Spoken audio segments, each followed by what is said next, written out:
las Mercedes se ve más patología de adulto, ¿no? ACVs isquémicos, hemorrágicos, epilepsia, meningitis, demencia, Parkinson, meningitis, Alzheimer, etcétera, etcétera, ¿no? Enfermedades musculares, miastenias, más raros, Guillain-Barré, neuropatía, etc. Los Juan de Dios, que son niños, ahí las patologías son mucho más, son totalmente diferentes a lo del adulto. En los niños que más se ve, problemas de neurodesarrollo, autismo, Asperger, problemas de conducta, problemas de aprendizaje, problemas de atención y concentración, parálisis cerebral infantil, retardos mentales en niños, ¿no? Epilepsias en niños, que es totalmente diferente de epilepsia en adultos, ¿no? Vemos patologías más raras, patologías genéticas, enfermedades con fenotipo genético, Turner, Duchenne, Klinefelter, Macao, síndrome de Down, etcétera, etcétera. ¿Ya? Entonces, el contexto de patologías es diferente de acuerdo a las edades, ¿no? A mayor edad, las patologías son más degenerativas desde el punto de vista neurológico. Bueno, pero hoy día vamos a hablar de un tema que me han encomendado enseñarles, que es un tema infeccioso, ¿no? Esto sí es, dentro de las enfermedades neurológicas, quizá la que se puede curar, ¿no? La que podemos rescatar, ¿no? Así como la meningitis bacteriana, que ya les explicó Walter. También esta es una enfermedad de una meningitis viral, totalmente puesto, ¿no? Pero la siguiente, por favor. ¿Me puedes ayudar tú, Leonardo? Sí. Vamos a ver. Vamos a hacer lo siguiente. Voy a ir a hablarles hasta donde alcancemos, hasta las 9:30. Ahí me vas a acordar, delegada, para tomar mi salida, 9:20 por ahí. Sí, para tomar mi salida y ya mañana en la clase virtual podemos completar, ¿no? Completar la clase, ¿no? Porque es bastante, ¿no? Es meningitis viral y enfermedad priónica, que son enfermedades raras, ¿eh? Los priones ya son raros, ¿no? La viral de repente hasta ahí sí pueden llegar, ustedes saben, pero el prione yo he visto 2 casos en toda mi vida, es raro, que la enfermedad de Creutzfeldt-Jakob, que es una enfermedad priónica, lo que antes se llamaba la enfermedad de las vacas locas. Ya, igualito, ese es más o menos. Ya, entonces vamos a empezar con las enfermedades virales. Vamos a empezar con el VIH. Las manifestaciones neurológicas del VIH son muy variadas, ¿no? Pueden aparecer en cualquier fase de la infección. Se debe tanto a la acción directa del virus en el sistema nervioso, o si no, se debe a las infecciones oportunistas, ¿no? O a neoplasias asociadas. Recuerden que el VIH genera inmunosupresión. Entonces, las enfermedades neurológicas producidas por el SIDA pueden deberse al mismo virus, pueden deberse a sus infecciones oportunistas, y vamos a ver ahí toxoplasmosis, y las neoplasias asociadas, ¿no? Los linfomas primarios por VIH. La siguiente. Entonces, como les decía, el VIH puede atacar directamente al cerebro, ¿no? Produciendo una encefalopatía, ¿no? Encefalopatía. El término encefalopatía en neurología significa problemas de conducta, problemas cognitivos y problemas motores, 3 cosas. Entonces, cuando ustedes escuchen encefalopatía en neurología, están hablando de que hay problemas de conducta, problemas motores y problemas cognitivos. El problema cognitivo significa memoria, problemas de memoria. El virus de VIH también puede atacar la médula y se produce la mielopatía. Mielopatía en médula. Y también puede afectar los nervios periféricos, produciendo una neuropatía. ¿Ya? Entonces, en el cerebro será una encefalopatía, en la médula será una mielopatía, y en el nervio periférico una neuropatía de nervios periféricos. También puede dar manifestaciones neurológicas por infecciones oportunistas, ¿no? Toxoplasmosis, leucoencefalopatía multifocal progresiva, leucovirus JC, criptococosis, ¿no? Ya ustedes en infectología de la ya sabrán, tuberculosis, citomegalovirus, herpesvirus, algunas neoplasias como linfoma primario y en algunos pacientes incluso dando el tratamiento para el VIH con el TAGA, que es un tratamiento antirretroviral espectro, como espectro amplio. Con el mismo tratamiento pueden aparecer alteraciones neurológicas como neuropatías y el IRS, que es el síndrome de reconstitución autoinmune. Así es. Entonces vamos a hablar de cada una de ellas rápidamente, ¿no? Entonces el virus ataca el cerebro, produce una encefalopatía. Y la encefalopatía por VIH produce una demencia que se llama demencia o complejo demencia-sida, ¿no? Entonces, si hay encefalopatía, ¿qué cosa hay? Problema cognitivo, memoria, problema psicomotor, fuerza y problema de conducta. Encefalopatía son tres cosas. Si afecta la médula, va a producir una mielopatía vascular. Y cuando hay problema de médula, ¿qué cosa hay? Tres cosas también. Problema motor, problema sensitivo y problema esfinteriano. Entonces, cuando cualquier cosa que dañe la médula siempre va a traer tres cosas, ¿no? Uno, que es el problema motor, acuérdense de eso, cuando se afecta a las dos piernas, ¿cómo se llama? La debilidad en las dos piernas se llama paraparesia, que no se puede parar, paraparesia. Y si le agrego esto, nivel sensitivo, o sea, es decir, pérdida de la sensibilidad por debajo del nivel de la lesión, se llama nivel sensitivo, y si le agrego esto, una alteración esfinteriana, es decir, alteración para incontinencia urinaria, globo vesical o incontinencia fecal, yo estoy pensando en una alteración de la médula, o sea, en una mielopatía. Entonces, para que haya una alteración medular, tiene que presentar esas tres características. Sí o sí tiene que haber las tres, ¿ya? Para que sea médula. Y puede afectar el sistema nervioso periférico, produciendo una neuropatía periférica o una polineuropatía distal simétrica, o sea, con dolor, parestesis en miembros inferiores. Entonces, en los tres niveles puede atacar el VIH, puede atacar el cerebro, puede atacar la médula y puede atacar la vía periférica. Así es. Las infecciones oportunistas, entre ellas las más importantes son las tres primeras: toxoplasmosis, leucoencefalopatía multifocal progresiva y criptococosis. Son frecuentes cuando los leucocitos adecuados son menores de 200. La toxoplasmosis cerebral, que es la causa más común de lesión ocupante de espacio, puede producir convulsiones, hemiparesia, cefalea. ¿No? El LMP, que es la leucoencefalopatía multifocal progresiva, producida por un virus, eso lo vamos a ver en su video un momento. JC produce déficit neurológico progresivo sin fiebre, y la criptococosis, que se caracteriza por una cefalea intensa brusca, aumento de presión del líquido cefalorraquídeo, fiebre, alteración de conciencia.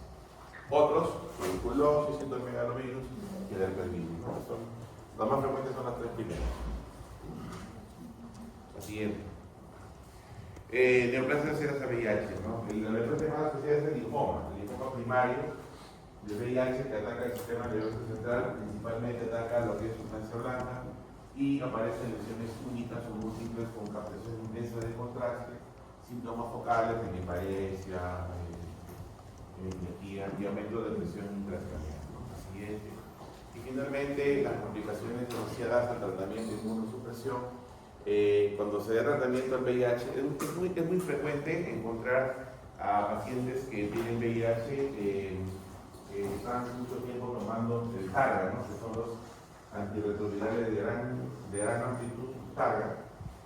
Ellos vienen a presentar hormigueos, adormecimientos, quemazón, arrecia en brazos y pies, produciendo lo que se denomina una neuropatía periférica inducida por fármacos antirretrovirales, ¿no?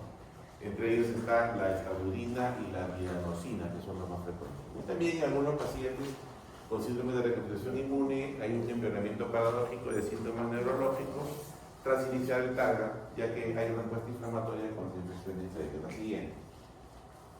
Muy bien. Encefalitis o encefalopatía por VIH. Acuérdense de este término, por favor, ¿ya? Función cognitiva, función motora y función conductual, ¿no? Es la manifestación más grave del trastorno neurocognitivo. Cuando escuchen neurocognitivo es memoria, problemas de memoria, ¿ya? La siguiente, por favor. Entonces ustedes ven cómo es que el VIH produce lesión en el cerebro y produce demencia. ¿Por qué el VIH produce demencia? Se llama complejo demencia-SIDA, ¿no? Por esto, no por la patología. El VIH infecta los macrófagos, la microbiota cerebral, libera sustancias proinflamatorias como las citocinas neurotóxicas, hay una lesión de la sustancia blanca, axón de dendritas, formación de nódulos microgliales y multinucleados, y la lesión típica en autopsia.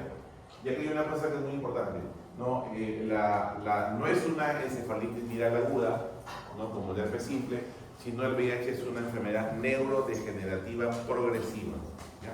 Así es. Entonces, ¿cuáles son las manifestaciones clínicas? Los trastornos cognitivos, los problemas motores y los problemas conductuales. ¿Qué significa problemas cognitivos? ¿No? Es decir, pérdida de memoria. Decía, cognición de memoria. Dificultad para concentrarse, para razonar, para poner atención. Uno se vuelve lento en el pensamiento. Esa es la característica más importante de la demencia por VIH, ¿no? Y este es un proceso progresivo, no es agudo como el herpes. La siguiente, también hay manifestaciones motoras como alteraciones en la marcha, una marcha lenta, torpe, con inestabilidad, puede haber algunos síntomas extrapiramidales como temblor o la discinesia y una debilidad progresiva. La siguiente, y luego algunas manifestaciones conductuales como por ejemplo apatía, depresión, cambio de personalidad, aislamiento, alteraciones en las funciones ejecutivas superiores, decía, alteraciones en funciones ejecutivas superiores. ¿Qué significa función ejecutiva superior? La capacidad de juicio, de pensamiento, de sensación, de inhibición, ¿no? Saber qué es bueno, qué es malo, ¿no? La realización, las praxias, ¿no? La realización de realizar algunas actividades de manera secuencial, ¿no? Así es.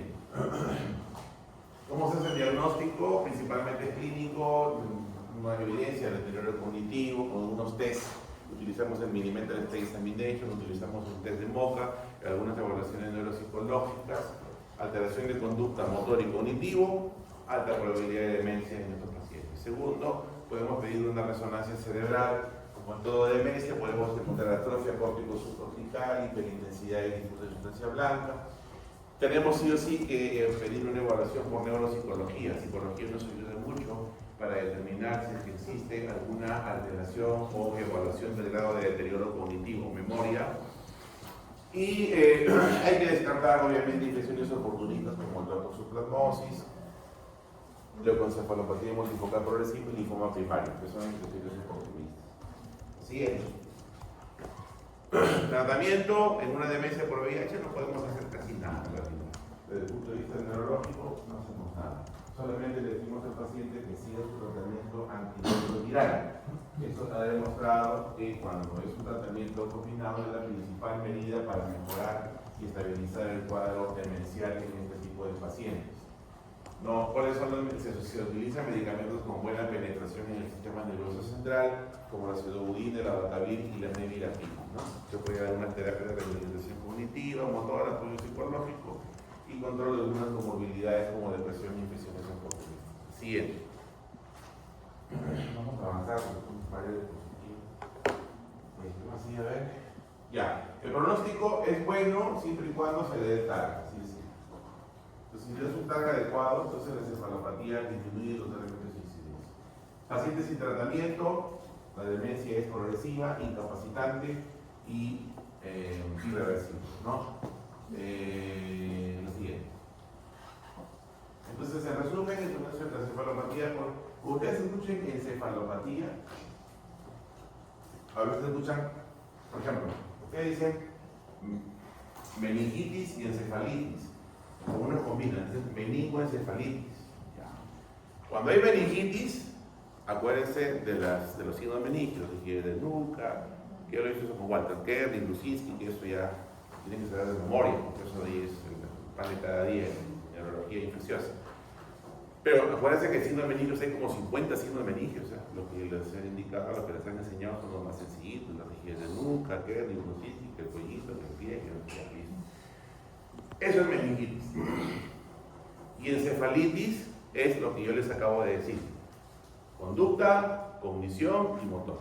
Entonces, cuando hay encefalitis, ¿voy a encontrar síndrome de meningios? No, porque los síndromes de meningios son propios de las meningitis. ¿Se las puede entender? Entonces, si yo tengo un paciente que tiene meningoencefalitis, ¿qué voy a encontrar? Síndrome de meningios y alteraciones encefalopáticas.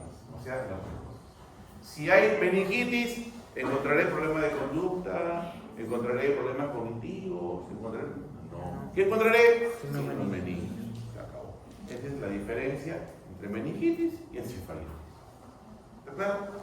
Entonces, no se asusten si viene meningoencefalitis, encefalitis meningia, es la misma vaina. Al final usted dice, si es meningoencefalitis, puede encontrar los dos. ¿No? Si es encefalitis, voy a encontrar una cosa y no voy a encontrar la otra. Entonces, la encefalopatía por VIH no es una encefalitis aguda porque es crónica. O sea, es una enfermedad que el VIH ataca al cerebro y da manifestaciones a largo plazo. ¿No? No es que yo tengo VIH ahorita y mañana yo voy a tener demencia. Es un cuadro progresivo, es una neurodegeneración progresiva que causa el virus dentro del cerebro, caracterizada por la triada que ya saben y que se puede prevenir y se puede controlar con terapia antirretroviral. Listo, siguiente.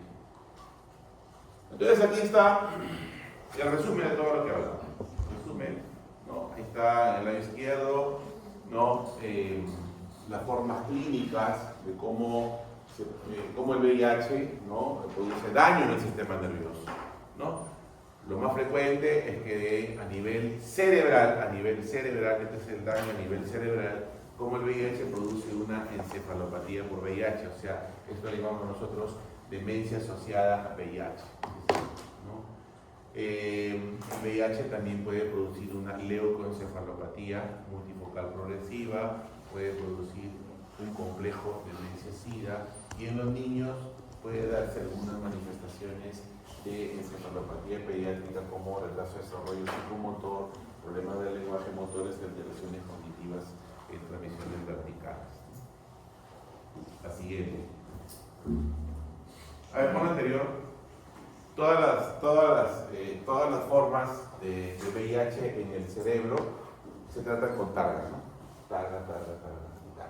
Entonces el targa va prácticamente para todo. No existe un medicamento neurológico específico para tratar la demencia por VIH. No existe. Se trata el VIH, se controla el VIH y mejoramos el problema de demencia.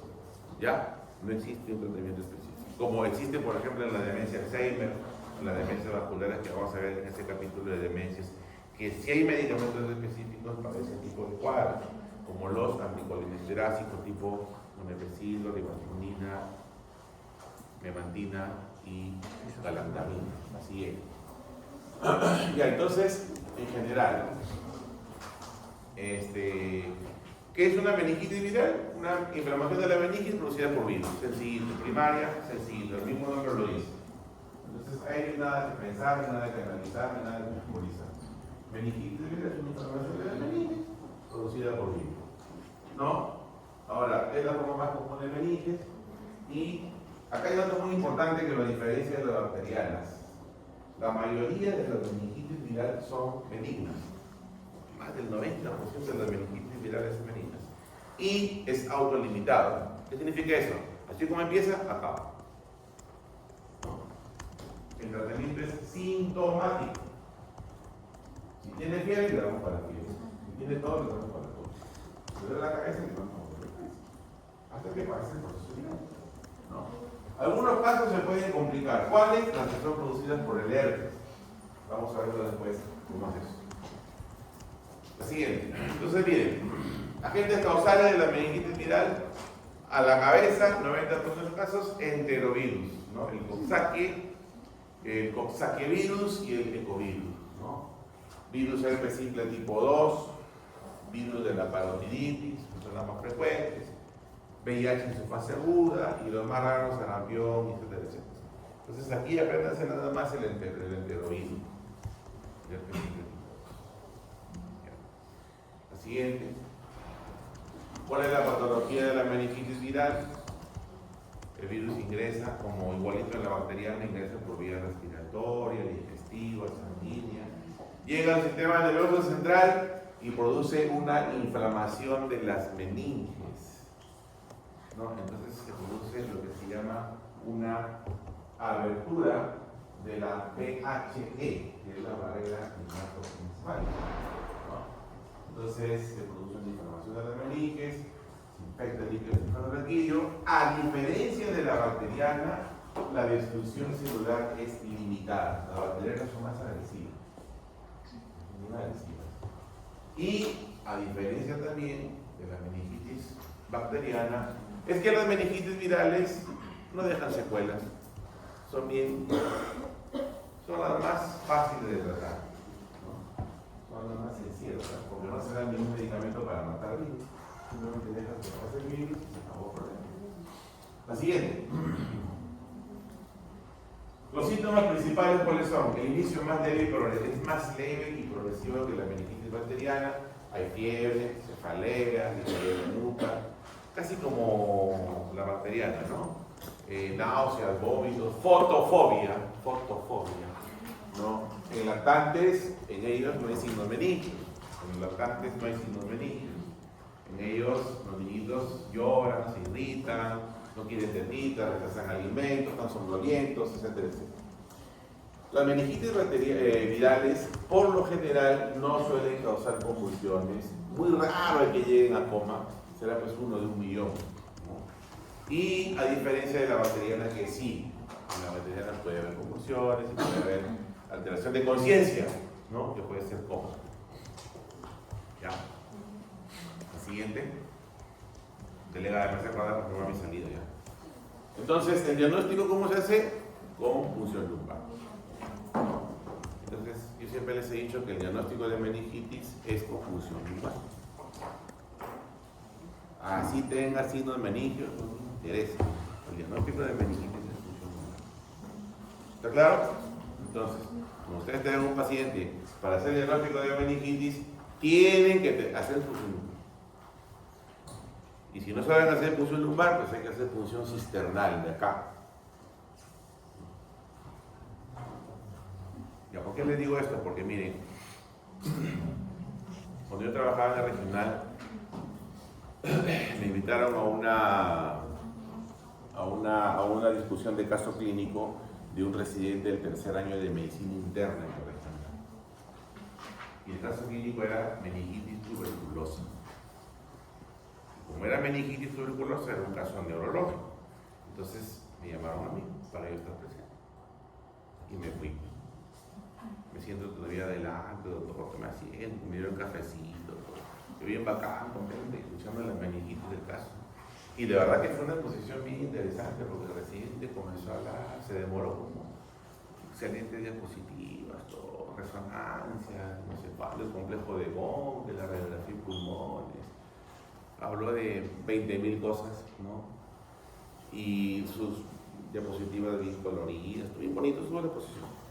Pero a mí no me interesaba eso, pues yo esperara que llegara la punción lumbar, porque ahí está el diagnóstico. Ese es el diagnóstico, ¿no? Y habló de todo menos del estudio de líquido cefalorraquídeo. Entonces yo pensé que me había pasado esa parte de la exposición y que de repente me había quedado dormido. Entonces yo le digo, terminó la exposición, bravo, ¿no? Bravo, muchas gracias, el caso interesante, decía, ya, pero entonces yo digo, bueno, disculpe, le digo, doctor, ¿hay alguna pregunta? Sí, le digo, ¿sabes qué? De repente se me ha pasado, le digo, ponme la diapositiva del estudio líquido cefalorraquídeo. ¿Sabes lo que me dijo? No, doctor, no le hemos hecho punción lumbar. No tiene estudio de líquido cefalorraquídeo. Perdón, le digo, o sea, no te entiendo, le digo, que es un caso único de meningitis, ¿no? Entonces, me has hablado de la resonancia, de la tomografía, del PCR, todo lo que me dijo, está bien, yo no digo que está mal, pero esa misma, o sea, uno tiene que ser objetivo en sus cosas, ¿no? Si yo voy a un caso de neurológico de meningitis, lo mínimo que tengo que tener es esto. Y si no sabe hacer función lumbar, pues ya alguien que lo haga. Entonces yo le digo, perdón, de repente búscalo, de repente tienes ahí en tus diapositivas, por favor, proyecta la imagen de... Porque eso es lo que a mí me interesa. El resto que has hablado no me interesa para nada. Todo lo que has hablado a mí no me interesa. Porque eso es que no sé cuánto, que crianza de 20 ovejas, que no sé cuánto, que vive en tal sitio, que se orinó, que no sé cuánto, que pone acá, que la casa, o sea, ya está bien, eso nos han enseñado, pero ya pues, o sea, aterriza, ¿no? Aterriza en no todo es que intentamos hacer y no pudimos hacer un resultado aquí. Entonces yo le miro al asistente y le digo, oye, ¿cómo tú permites que un residente haga una exposición de un caso neurológico de meningitis y no me traiga un estudio limpio aquí? O sea, yo he venido por eso. O sea, yo hago el diagnóstico con eso. A mí no me interesa. Claro, la clínica tenía rigidez de nuca, alteración de conciencia, que no sé cuánto, por acá. Ya está bien, pensé en la clínica, ya, pero estás en neurología y yo necesito ver para creer, o sea, evidencia. Y le dije que era una porquería no acepté. Y le dije, me molesté mucho porque le digo, bueno, usted tiene R30. Era un médico que iba a llegar, un especialista que iba. Si yo eso hacía en el tercer año de mi residencia, si yo era como residente de neurología y yo hago eso, me castigan con un mes de guardia todos los días. Me castigan y me hacen llorar, porque eso es fatal. O sea, que tú pongas un caso clínico, neurológico, de meningitis, y que no pongas una yo estoy segurísimo que si se pregunta a Walter cuánto hemos sufrido tanto de Valentín en otra escuela, él está hecho en el Carrión, yo lo he hecho en el Loaiza, en el Mogrovejo. Y ahí sí, pues, tú faltas ahí, tú dices, que tú digas, no le he hecho el que se me lo tiene. Un mes de guardias, y de castigo, y te hacen sangrar, llorar, la mesa. Entonces, yo le digo, mira, tu posición no sirve para nada. No, que no se cuánto. Le digo al doctor, usted es el asistente acá, le digo, por favor. Si ustedes me llaman a mí para darme cuadro, a lo mejor no me vengan a estar haciendo estas cosas. Doctor es bulto, si tiene razón. ¿Se me da la razón? No, sí, doctor. Está bien bonito, pero líquido cefalorraquídeo es para meningitis, señor. Así, aunque le digan lo que le digan. Ver para creer. Neurología es ver para creer, como dice Walter. O sea, como ustedes tienen un paciente que tiene pérdida de la fuerza de cuerpo, que es súbito, que es diabetes, que es hipertenso, distancia, ¿qué será? Un ACV, sí, un derrame, sí. ¿Qué pides? Una tomografía. Tenemos que ver con una tomografía. O sea, la clínica te ayuda, no digo que no, pero no te diferencias si es isquémico hemorrágico. Y por lo tanto, ante eso, ¿qué quieres? Una tomografía. Entonces, ver para creer. Neurología es eso. Y muchas veces a nosotros nos critican que mucha tomografía pedimos, mucha resonancia. Es que de verdad, si tú tienes la tecnología en la mano, tienes que utilizarla. Si tú tienes tecnología en la mano, tienes que utilizarla. Está bien, ¿no? Ya los grandes ancestros, nuestros maestros nos enseñaron la semiología, ¿no? Está bien, pero yo no estoy en contra. O sea, yo no estoy en contra de la semiología. La semiología es muy buena para ustedes que están en etapa de aprendizaje. Pero si tú quieres tener un diagnóstico exacto y definitivo, utiliza las imágenes, utiliza la tecnología. Bueno, es así, yo estoy ya equivocado, ¿no? Estoy equivocado. Entonces, neurología es 50-50. 50 tecnología y 50 clínica. Aunque ustedes le digan lo contrario, ¿no? Que es 80-20, ¿no? Está bien. Está bien. Entonces, ¿qué encontramos en el líquido cefalorraquídeo? Aspecto claro, estamos hablando de meningitis viral. Tú lo dices en la bacteriana, ¿sí? Ya. Vista ferro. La glucosa, miren acá. ¿Cómo está? Normal. La diferencia de la bacteriana que es baja. Acuérdense que a la bacteria le gusta el azúcar. Entonces, vamos a encontrar hipoglucorraquia, ¿no? Disminución de glucosa. Las proteínas, por lo general, están elevadas, pero ligeramente. Por lo general. Y hay una leucocitosis mínima a predominio de mononuclearización de linfocitos. Pero el que te hace el diagnóstico es la PCR viral, el líquido cefalorraquídeo, para identificar el virus. ese te da el 100% de diagnóstico. ¿Está claro? Siguiente. Miren ustedes acá. Entonces, estamos acá en fosforescente, la meningitis viral. ¿Ya?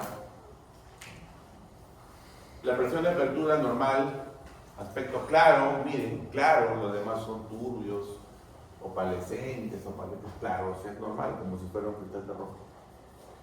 El recuento celular, hay una ligera celerocitosis, menos de 300 el predominio de linfocitos como nucleares. Proteínas, lo normal es a 45 y tiene de 60 a 700, o sea, una hiperproteinorraquia leve. Y la glucosa está normal. Esta es la clave del éxito. Glucosa normal. Esa es la clave. Es más, cuando uno ve el estudio de líquidos revertidos, de repente dice, ¿cómo tiene glucosa? Se acabó, ¿cómo se dice? No tienes que pensar. ¿Verdad? Entonces, glucosa normal, virus. Hipoglucorraquia, cualquier cosa menos virus. Bacteriana. Porque miren. Muy baja, se acabó. Entonces, si es normal, viral. Tiene que pensar ahí, no, ¿qué va a pensar? ¿Listo? Claro. Entonces, en algunos casos, como por ejemplo el hospital de Mercedes, cuando uno manda el estudio de líquidos revertidos y informan una desgracia, ¿no? O sea, salen dicen 44.5 linfocitos. Pues, ¿cómo va a ser un...? O sea, sería 44 linfocitos y la mitad de los linfocitos, ¿no? No existe eso. Entonces, en la Mercedes yo no creo mucho en el estudio de líquidos revertidos que hacen ahí, porque es una desgracia. Entonces, ahí que me queda la clínica, no queda otra. La Mercedes es clínica, ¿no? Semiológico, 100%. ¿Qué hacemos? Ahí el laboratorio es una desgracia, ¿no? Lamentablemente es así. No tiene ni reactivo, nada. Entonces, ¿qué te queda? Semiología, ¿no? Entonces, ese es el semiólogo neurológico. Hace tratamiento así, al tanteo nomás. La experiencia lo dice eso. La Mercedes es experiencia, es tradición, más que otra cosa. Tecnología no tiene nada, pero tiene mucha experiencia. Ahí están los maestros, todo el mundo pasó por la Mercedes. Yo he internado ahí y me formé también ahí. Y agradezco mucho. Ahí tú ves la historia natural de la enfermedad, desde que empieza, desde que entra hasta que muere. Dale el motivo para aprender, para que aprendan lo máximo. Ahí aprenden lo que deben y lo que no deben hacer. Para la etapa de estudiante es lo mejor. Para estudiar. Así es. El tratamiento de la meningitis viral, ¿qué se da? No se da nada. Solamente ¿qué hay que hacer? Controlar. No, el tratamiento sintomático. Si está hidratado, hidratamos. Reposo, analgésico, antipirético. Ahora, si hay clínica de herpes, sí o sí tenemos que dar aciclovir. Porque acá sí esta vaina mata. El herpes te mata. Es peor que una bacteriana, esa flor. Si hay clínica de herpes, vamos a ver cuando vemos de meningitis, meningitis herpética, vamos a ver cómo se manifiesta.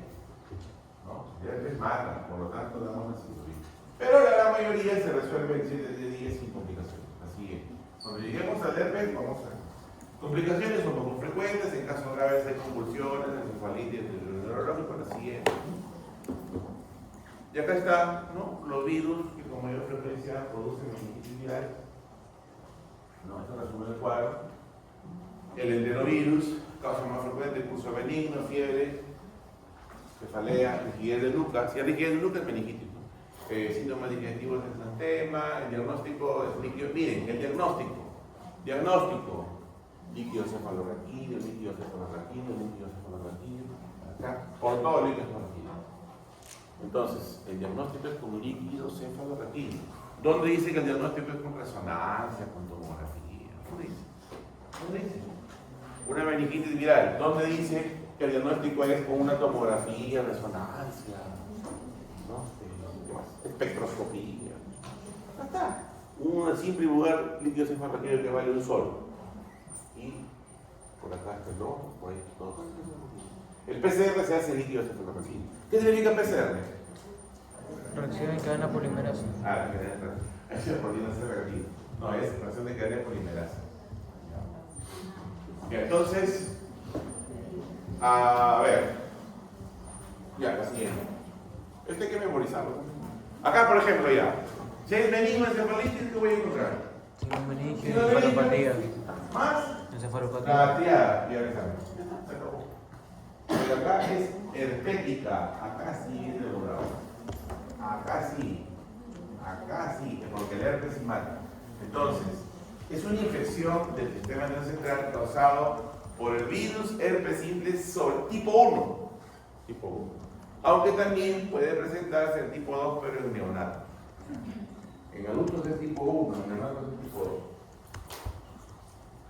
Entonces, el 1 no es transmisión sexual, el 2 es transmisión sexual.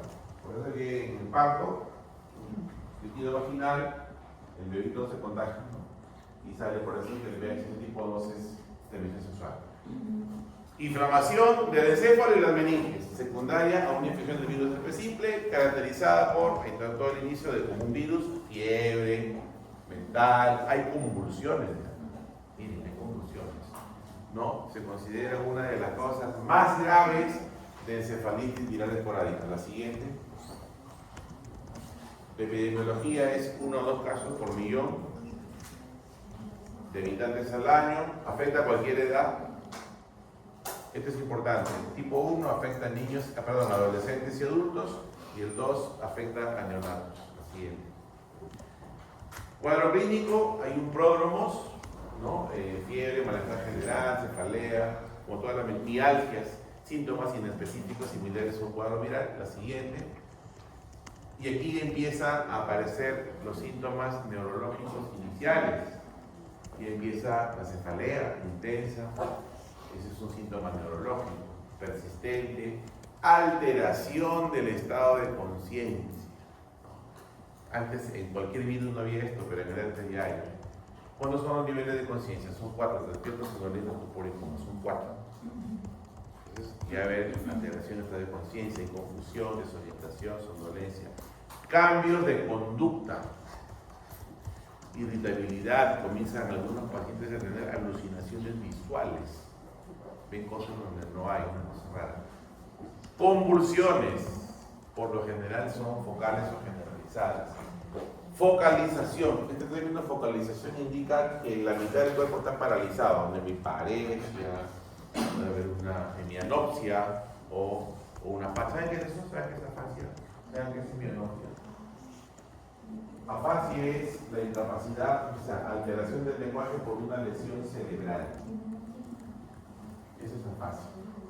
Y la afasia puede ser de varios tipos, ¿no? La afasia de Wernicke, que es la afasia de comprensión, la afasia de Broca, que es la afasia de motora, la afasia de repetición y de defibrilación cuatas. Entonces ya cuando hablan de ACVs isquémicos hemorrágicos, hablamos de la afasia.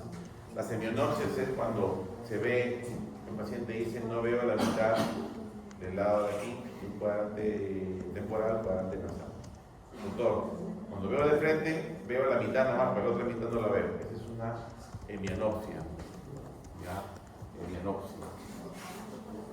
Rigidez de nuca, ¿por qué? Porque es una meningosis. ¿No? ¿Listo? Entonces, ¿algo complicado acá? No. ¿Qué tiene que saber? Si es viral, va a dar como una gripe de fiebre, de cabeza, mialgia. Pero ¿qué se le va a agregar? Problemas de conducta, convulsiones y focalización neurológica. Nada más. La siguiente. 3. Manifestaciones características. Va a haber con quién.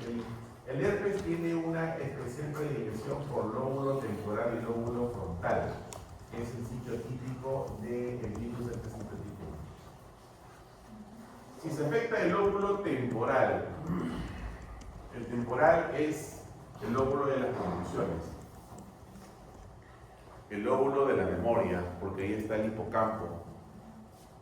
Entonces, si se afecta ese lóbulo, ¿qué voy a encontrar? Voy a encontrar problemas cognitivos, desorientaciones, alucinación, síntomas psiquiátricos. Este paciente puede tener síntomas psiquiátricos. Yo muchas veces estos pacientes, de los que están de lo más tranquilos y sanos, comienzan a tener alteraciones psiquiátricas, lo que en neurología le llamamos alteraciones neuropsiquiátricas, ¿no? Son apáticos, problemas de conducta, se vuelven agresivos de la nada. Y uno le dice, no, eso no es psiquiátrico, ¿no? O sea, usted tiene que ver, es importante, cuando el problema sucede de un momento a otro. O sea, si yo te conozco a ti, por ejemplo, que tú eres una persona normal, tranquila, y de un día para otro comienzas a tener manifestaciones neuropsiquiátricas agudas, o sea, de un momento a otro, entonces esto no es normal. O sea, algo está pasando. Y si por ahí tienes fiebre, alteración de conciencia, ves cosas donde no hay, hablas solo, comienzas a estar como loco, alteraciones neuropsiquiátricas. ¿Ya? Entonces ya piensa en un síntoma de frente. Ya no hay más vuelta que dar. Si en algún momento convulsionas y la evolución es rápida hacia una encefalopatía grave, si no se trata. Encefalopatía, ¿qué es? Cognición, motor, conducta, se vuelven agresivos, irritables, o al contrario, apáticos, ¿no? Entonces, esta es una forma de determinar que estamos frente a hacer una meningocolitis herpética, ¿ya? La siguiente. ¿Cuándo hay? Sí. En neonatos es muy difícil hacer diagnóstico de meningitis. En ellos, ¿qué sonito? Llora, se irrita, problemas de asma, convulsiones, fontanela bombada, ¿no? La fontanela bombada. ¿No? Esa es más meningitis bacteriana, ¿ya? Y la siguiente. Entonces acá está, lo que les hablaba está ahí todo el resumen.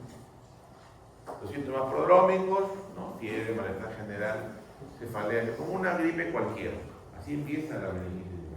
Luego de eso, pasado tiempo, que son 3 a 4 días, aparecen las primeras manifestaciones neurológicas, luego manifestaciones específicas por compromiso del lóbulo temporal y frontal, y en neonatos no hay signos meningios, a pesar de que es una meningocefalitis, porque son neonatos. Ellos no, digamos que en ellos no es frecuente, o casi nunca encontramos signos meningios, así sea una meningitis. ¿Ya? La siguiente. El diagnóstico es eminentemente clínico, el inicio es agudo, a veces subagudo, fiebre y cefalea, ¿no? Fiebre, veo un pacientito con fiebre, con cefalea, con alteración de conciencia, convulsiones, problemas de equilibrio y personalidad. Ya. Es como que te digan un animal que tiene 4 patas y dice ñau. Diagnóstico, perro. Entonces, paciente con inicio agudo, con fiebre, cefalea, problemas de conciencia, convulsiones, entonces se le paraliza la mitad del cuerpo y tiene problemas de conducta y personalidad. Meningocefalitis herpética. La siguiente. Que si quieren hacer ya más precisas, hacemos estudios líquidos porque es una meningitis viral, estudios líquidos de cefalorraquídeo, ¿ya? Que encontrarán pleocitosis, linfocitaria, proteínas elevadas, glucosa normal, ¿ya?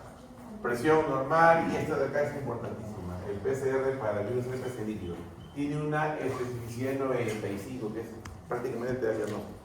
El PCR, ¿no? El diagnóstico final es un PCR. ¿Cuál es el problema? Es caro. Es recontra alto, súper mega caro. Y si le vas a pedir a un paciente de la Mercedes por CIS, te lo dan el resultado cuando el paciente está enterrado. Entonces, ¿qué te queda? Cuando vemos un paciente así, de frente le damos la ciclovirida sin tanta vaina. ¿Qué hacemos? De frente. PCR para fines diagnósticos y para fines ya didácticos, ¿no? Pero no hay PCR. No tienes ni para un hemograma o para PCR.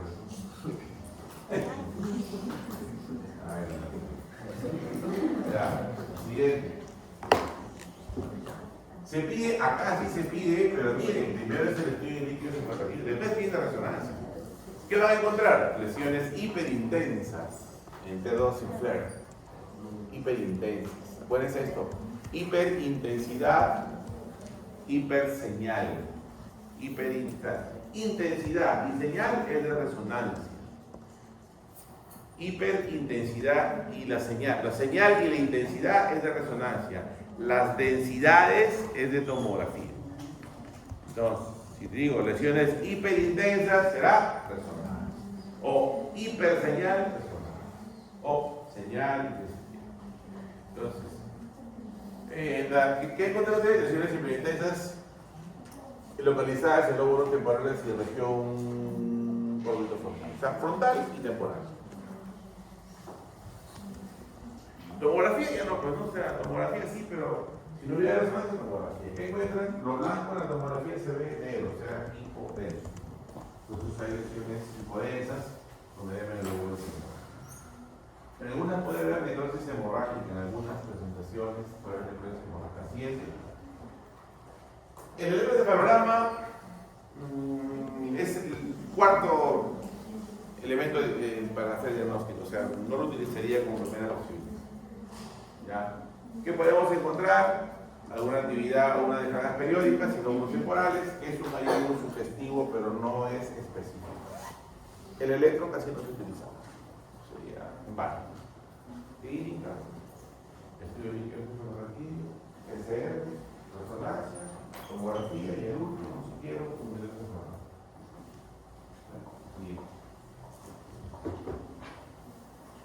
Siguiente. ¿Qué otros estudios?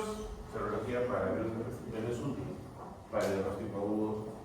O sea, uno piden IgG en sangre, ¿para qué? Si eso no va a definir nada. Y nada más. ¿Qué más sigue?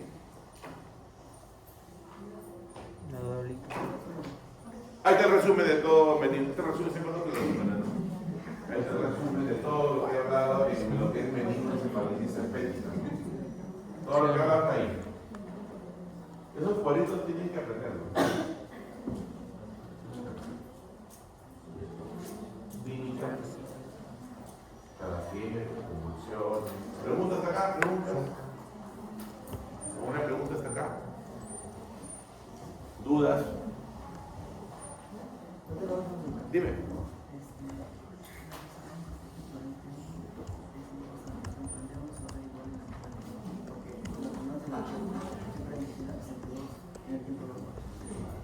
Ya, mira, cuando uno hace estudio de... Acá tengo un diseño, por si acaso creo que tengo un diseño. Cuando uno pide resonancia, la resonancia tiene, a ver, T1, T2, flare, difusión, perfusión, espectroscopía. 6 secuencias. 6 secuencias. Entonces, de las 6 secuencias, hay... Yo me pongo forrado porque hace un frío fuera de la patada. Hace un frío, pero no. Yo me pongo forrado.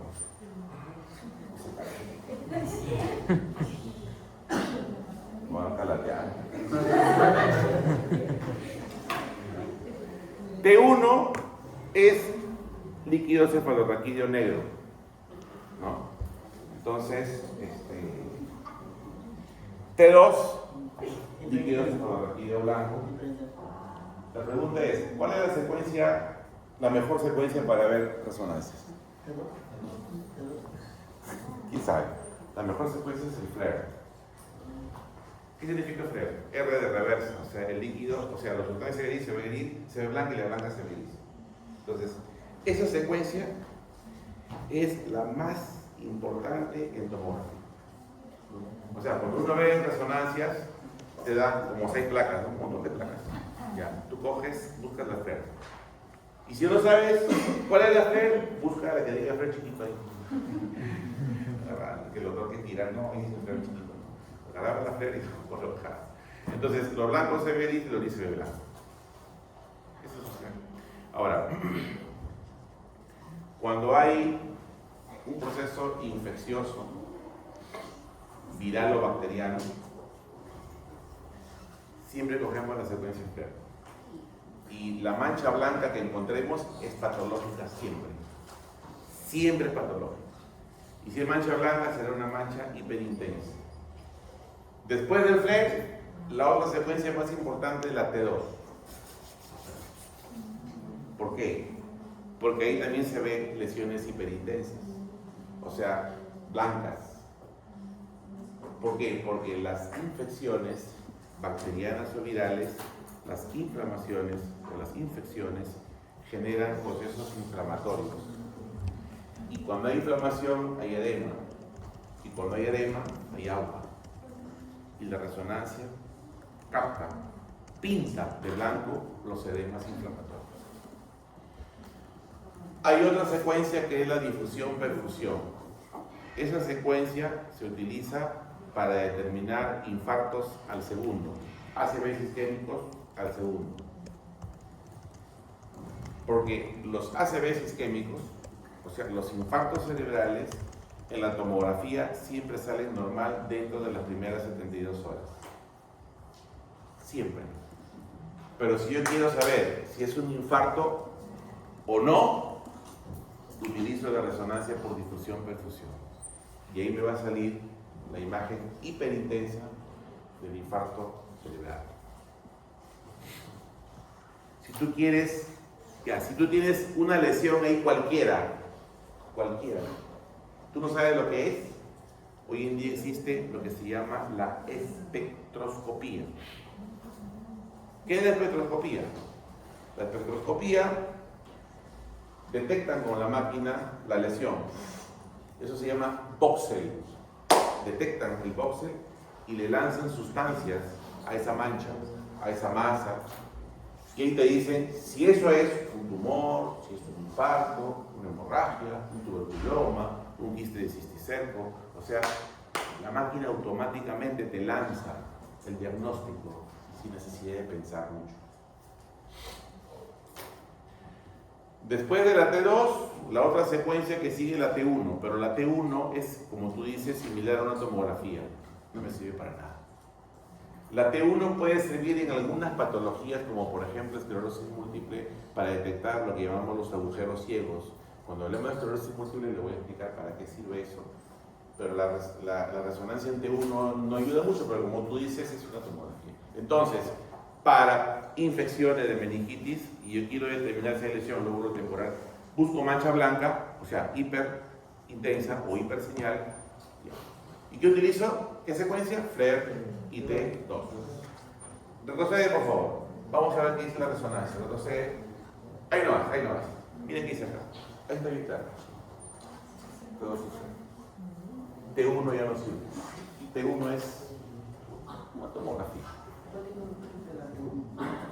La espectroscopía. Espectroscopía es Después ahora, por ejemplo, utilizan ya lo que se llama la tractografía. Por ejemplo, para enfermedades degenerativas utilizan la tractografía. ¿Qué significa eso? Hay unas enfermedades como la esclerosis lateral amiotrófica que la característica es atrofia de toda la vía piramidal. Y eso se puede detectar con resonancia y con tractografía. La tractografía te dibuja toda la vía piramidal desde las células piramidales gigantes de Bess, capa 5, ¿no? Cerebro, y cómo baja el cerebro, protuberancia medular. Y de lo que normalmente hay un montón de fibras, aparecen fibras acortadas, atrofiadas. Atrofia del tracto de la vía piramidal, se llama tractografía. ¿Está claro? La resonancia es eso. Tomografía solamente se pide para infartos cerebrales, ACVs isquémicos y traumatismo encefalocraniano. Pero si tú quieres detectar un ACV isquémico al toque y quieres saber si es una resonancia por difusión, te lo saca en segundos, lo que no lo hace la tomografía. ACV, pero eso lo tengo. En meningitis tienes que pedir resonancia.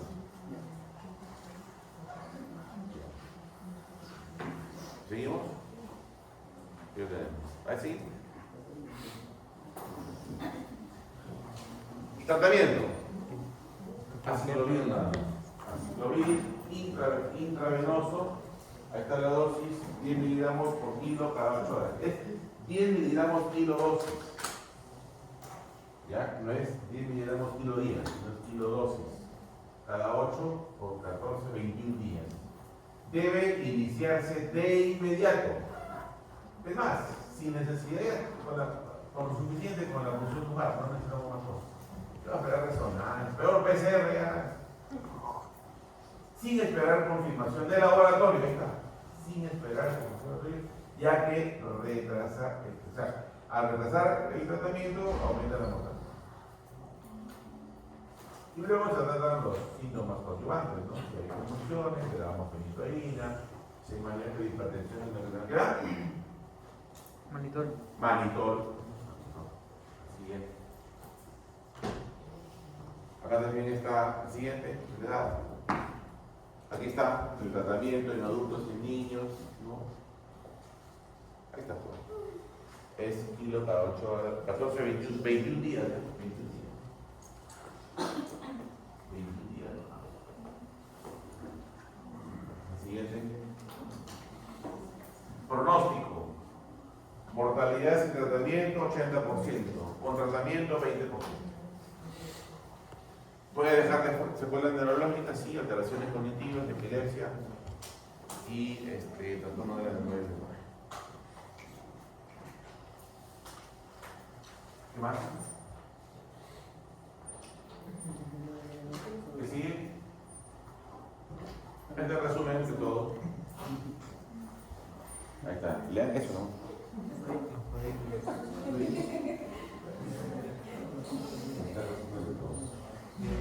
¿No? La definición, el agente, la patogenia, necrosis hemorrágica, dicen algunos, ¿no? Necrosis hemorrágica, el lóbulo temporal. ¿Qué más? ¿Preguntas hasta acá? A ver, siguiente. Miren ustedes cómo se ve la resonancia, ¿no? Miren estas manchas blancas, difusas. Este es el lóbulo temporal, ahí está la cesura cerviana. ¿Esta qué secuencia es por acá? Bien feo, ¿sabes qué pasa? Es con contraste. ¿Es de topografía o resonancia? A ver, vamos a ver. ¿No hay otra por ahí? Está feo. No.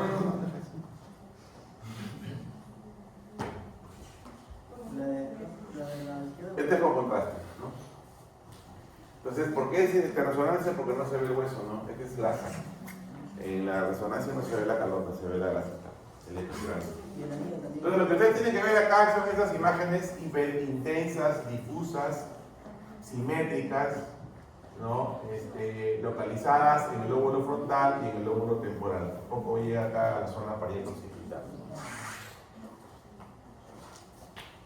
Obviamente, si yo veo esto y no sé el caso, yo digo que esto es una leucocefalopatía focal progresiva. Pero si es un paciente que ya me dice que tiene fiebre, que tiene cefalea, que tiene alteración de conciencia, ya voy a pensar en una leucocefalopatía o en un ENDA, ¿no? Encefalomelitis diseminada aguda, porque se llama en niños. Entonces, si es un paciente masculino con fiebre, cefalea intensa y estado de conciencia, alteración súbita, es infeccioso. Y si es infeccioso, puede ser viral o bacteriano. El bacteriano nunca te da eso. Bacteriano no da eso. El bacteriano te da lo que llaman el reforzamiento meningio. O sea, las meninges se ven un poco más blancas y más gruesitas. Se llama reforzamiento meningio, se llama eso. En cambio, esto no. Esta es una lesión difusa en corteza y en sustancia blanca, pero más que todo yuxtacortical, hiperintensa, ¿no? Temporal, parieto-occipital, bilateral, frontal también un poco acá, que es característico de los pacientes que tienen encefalopatía herpética. Entonces, si veo un paciente que tiene fiebre, cefalea, joven, alteración de conducta conductual, convulsiones, alteración de conciencia, una encefalograma, tiene un estudio de encefalograma compatible con un problema viral, pues tengo eso también, ya. ¿Qué le doy el tratamiento? Así lo ves. Así es. Qué feo, ¿sí? Dice que está está hecho esa vaina. Mira, aquí es facilito. ¿Cuál es la diferencia entre una encefalitis viral y la meningoencefalitis viral? ¿Cuál es la diferencia? Que acá no hay signo de meningo. Se acabó, ya. El resto es todo problema. ¿O no? Sí. ¿Qué digo ustedes ya? La clínica de la encefalitis viral. Ay, alteración de conciencia, que ya, listo. Y acá, liquidez, Lucas, se acabó. Tú ya estás enderito todavía. Después estás enderito todavía. Y se queda en el error. Entonces, su documento. ¿Verdad? Sí.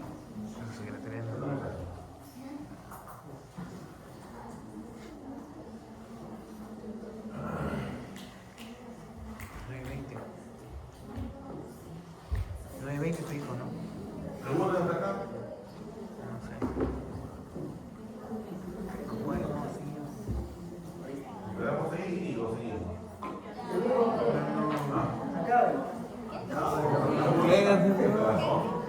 Son como 140 diapositivas. Sí, pues, está loco. A ver, el siguiente, ¿cuál es? Este, ¿no? El siguiente. Ahí están los tipos de virus, los DNA y los RNA. Casi todos son de RNA, ¿no? Pero el herpes es DNA. Siguiente. Y es otro tema ya. Esa patología se ve en pacientes con VIH. Solamente se ve en pacientes con VIH. Es producida por un virus, por eso que, como el virus, en realidad es este virus Johnson Carter. Listo, lo dejamos ahí mejor, eso es para.